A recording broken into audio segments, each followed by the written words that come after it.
राजा भरत की माता बनने से पहले उसका नाम कोई नहीं जानता था। शकुंतला एक त्यागी हुई बालिका थी जो वन में अकेली छोड़ दी गई थी। वह महर्षि विश्वामित्र और स्वर्ग की अप्सरा मेनका की पुत्री थी, लेकिन जन्म के तुरंत बाद ही उसे जंगल में छोड़ दिया गया और भाग्य ने उसका साथ नहीं छोड़ा था। आकाश से पक्षियों का एक झुंड उतरा और उस नन्ही बालिका के चारों ओर अपने पंख फैला दिए, मानो वे उसकी रक्षा कर रहे हों। कुछ समय बाद महर्षि कण्व वहां पहुंचे। उन्होंने उस बालिका को देखा और समझ गए कि यह कोई साधारण बालिका नहीं है। वे उसे अपने आश्रम ले आए और उसका नाम रखा शकुंतला, अर्थात पक्षियों द्वारा संरक्षित।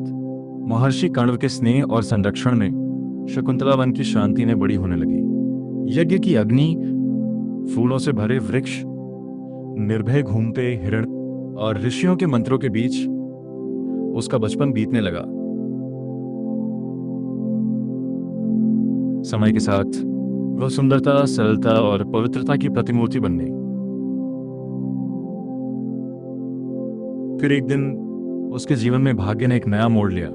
राजा दुष्यंत शिकार करते हुए महर्षि कण्व के आश्रम तक पहुंचे, लेकिन वहां उन्हें शिकार का रोमांच नहीं मिला।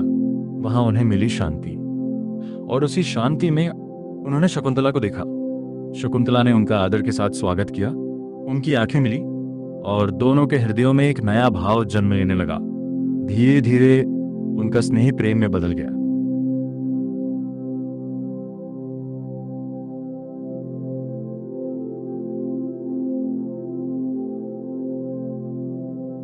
और फिर प्राचीन परंपरा गंधर्व विवाह के अनुसार दोनों ने एक दूसरे को अपने जीवन साथी के रूप में स्वीकार कर लिया। न वहां कोई राजसी समारोह था, न भव्य महल, न ही संसार की कोई गवाही, लेकिन वन साक्षी था, आकाश साक्षी था और स्वयं धर्म उनके मिलन का साक्षी था। कुछ समय बाद राज्य के कर्तव्यों ने दुष्यंत को वापस बुला लिया। जाने से पहले उन्होंने शकुंतला से वचन दिया, मैं तुम्हें लेने अवश्य लौटूंगा। शकुंतला ने उनके शब्दों पर विश्वास किया और उन्हें वन पथ में दूर जाते हुए देखती रह गई। दिन बीत गए, फिर महीने बीत गए, लेकिन राजा कभी वापस नहीं लौटे। समय के साथ शकुंतला को पता चला कि वह एक संतान की माता बनने वाली है। कुछ समय बाद उसने एक पुत्र को जन्म दिया, सर्वदमन। वो कोई साधारण बालक नहीं था। बचपन से ही वह निडर था। केवल 6 वर्ष की आयु में वह वन में सिंहों के साथ भी बिना डरे खेलता था। उसमें कुछ असाधारण था, मानो वह किसी महान भविष्य के लिए जन्मा हो। वर्ष बीतते गए और एक दिन महर्षि कण्व ने समझ लिया कि अब सत्य को छिपाकर नहीं रखा जा सकता। तब शकुंतला अपने पुत्र के साथ वन के पवित्र आश्रम से निकलकर राजा दुष्यंत की राजसभा में पहुंची। वहां सबके सामने शकुंतला ने पूरे सम्मान और साहस के साथ सत्य कहा।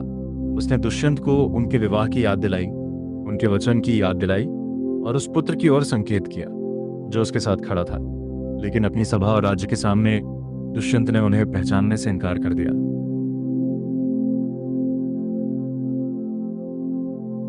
राजसभा एकदम शांत हो गई और तभी आकाश से एक दिव्य वाणी गूंज उठी। उस वाणी ने सबके सामने सत्य प्रकट कर दिया। शकुंतला ही दुष्यंत की सच्ची पत्नी थी और सर्वदमन उनका पुत्र। अब सत्य किसी से छिपा नहीं था।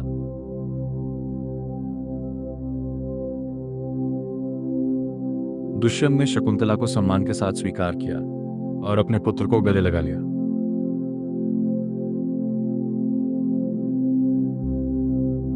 सर्वदमन को राजवंश में स्थान मिला और उसे एक नया नाम दिया गया, भरत। वही भरत जिसका नाम आगे चलकर युगों तक गूंजने वाला था।